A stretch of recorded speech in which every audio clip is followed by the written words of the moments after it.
First, if you could start by introducing yourself and reflecting a bit on what you feel is the core challenge facing aid.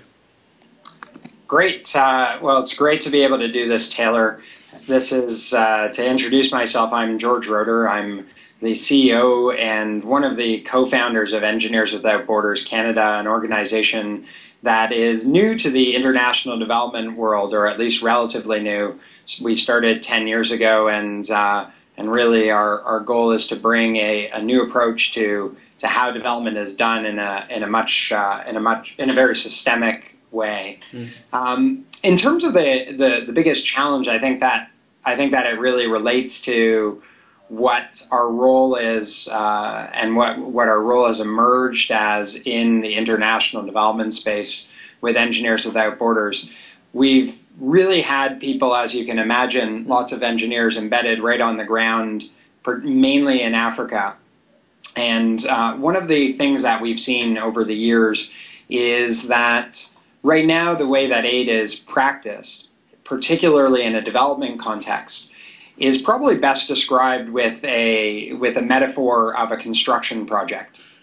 If you're going to throw up a mall or you're going to throw up a condominium tower, you plan that out and gather the financing, put together the plans, hire the rough plans, hire the architects, hire the engineers. Those plans get turned into more detailed plans. The various different contractors get hired. They start work.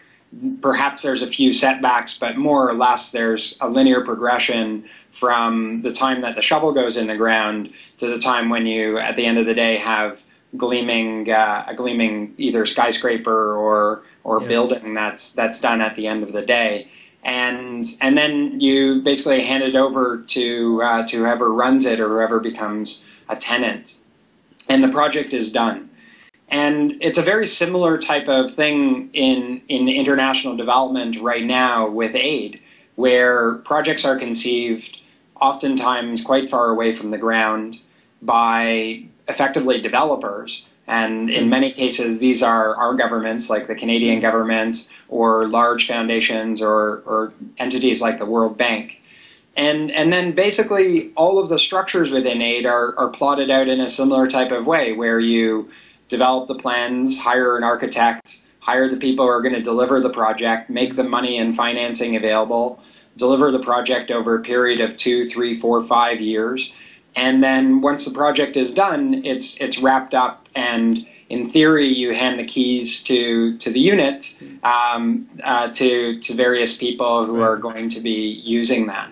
And what we've seen with Engineers Without Borders is that very kind of linear progression of causation actually doesn't work very well when human beings are involved, when economies are involved, when different cultures are involved, when the aid and development process itself is actually a process of interacting with a fairly complex array of different systems.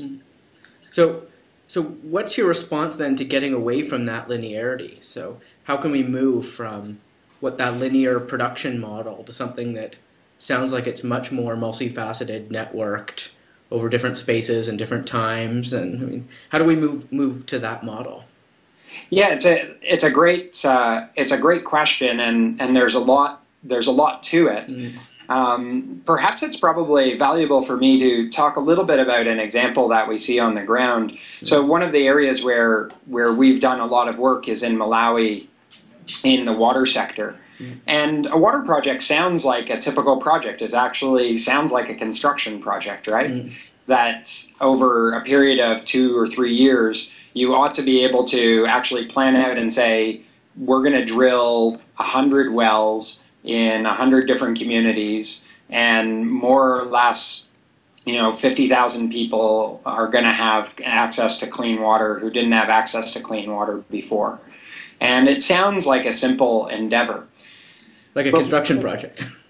Like a construction project. But one of the things that we've seen when we're on the ground is when you actually look at broad functionality rates of water infrastructure that's been implemented using that method in Malawi, the broad functionality rates range from about 50% to 70%. So up to in some cases 50% of all the infrastructure that's been installed in a reasonable period of time is sitting there not used, either because it's in the wrong place or because it's broken, and largely because the project was funded and delivered in a very linear way. A very specific example, we were actually engaged with a project funded by the Canadian government, a very large project funded by the Canadian government. And one of the biggest innovations that we can see is really demonstrated through what went wrong with this project, where a couple of years into it, 2 or 3 years into it, they realized that it was going off the rails, and both the design of how the water systems were going to be built, and also all of the systems to be able to support that water system at the end of the day through maintenance, through the involvement of local government and local governance activities. All of that wasn't being invested in sufficiently. And it was recognized at about the 2 or 3 year mark. But the structures within the aid system weren't present to be able to actually change course. And so one of the things that we've really started to do within Engineers Without Borders is start to ask the question, what allows a project like that to change course? And part of it, we believe, is even just cultural. So one of the things that we've seen within organizations that are really good at changing course is that they have the characteristics of inherent learning, where they believe that everything they're doing and every step that they're taking moving forward is actually a hypothesis, and that hypothesis may be right or it may be wrong. And to be able to admit when that hypothesis is wrong is actually an important part of being able to learn from it. Yeah. And right now I would say that the development industry and the aid industry is very hesitant to admit failure. So what we've done with EWB is we publish an annual failure report along with a traditional success report every single year. We think that could be a very interesting leverage point to have a variety of different aid organizations who are involved in this start to learn and start to be more flexible in the way that they deliver aid by being much more open about both what's working and what's not. Is the donor community funding these projects open to those course corrections mid-project? It's a great question. I would say today the answer is no. I would say that right now there needs to be a fairly substantial investment in helping Canadians and those who are actually funding these projects, whether they are citizenry within various countries or whether they are they're large foundations or those at the World Bank, to actually have them start to understand that there's a lot of complexity in development, and that it requires a lot of patience and a lot of flexibility.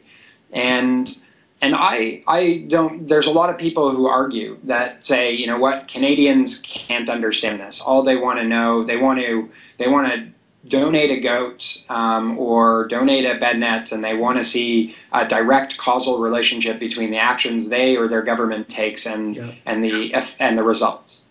And I honestly just don't buy that.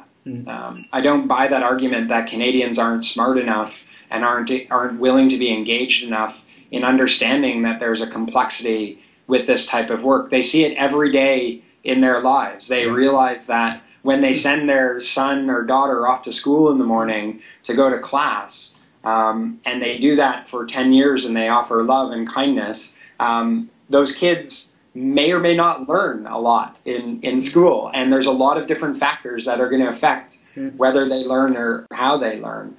And there's a similar type of sort of non-linearity associated with lots of things in our lives. And so I think we need to start that conversation about what it takes to have really effective aid, and to have countries like Canada be able to support that in a smart and systemic way. It sounds like this is pretty heavily influenced by the thinking of an engineer. scientific method and experimentation and hypotheses and changing experiments mid-course. And is that something EWB brings to the conversation? I think it is, although ironically, I think that one of the great, if not failures or weaknesses of engineers is that they have tended to like really nice, clean, neat answers at the end of the day. Right. So, something has a number that you can quantify at the end of the day. Right. And in a lot of instances, I think that part of what we've had to do with our mindset, and perhaps this is why I'm so confident that Canadians will be able to do this, is we've had to change our mindset as engineers engaged in development to realize that that at the end of the day, sometimes numbers are as important as the qualitative story behind those, and sometimes being able to actually measure something is not possible, certainly in the short term, and so you need to make guesses as to what works. And a great example of that is investing in human capital. One of the other things that we see, to just take the Malawi water example again, is you go on the ground and these projects that are implemented are very large. And in fact, 10 times the amount of funds are invested in project type activities that last 3 years or so, as compared to being invested in the human capital of the local Malawian government in the water sector. So that's, for every dollar that's invested in long-term capability building in the government, there's $10 invested in a short-term type of project. And the reason is because on a short-term project, you can touch and feel the results tomorrow. Whereas 10 years from now, those results might not be around, but if you were to invest that money in the human capital side and really do it in a very intelligent way, you would start to see some of those results. Wow. Well, thanks so much, George, for speaking about this and for the contributions you're making to this conversation. Thanks a lot, Taylor. Take care.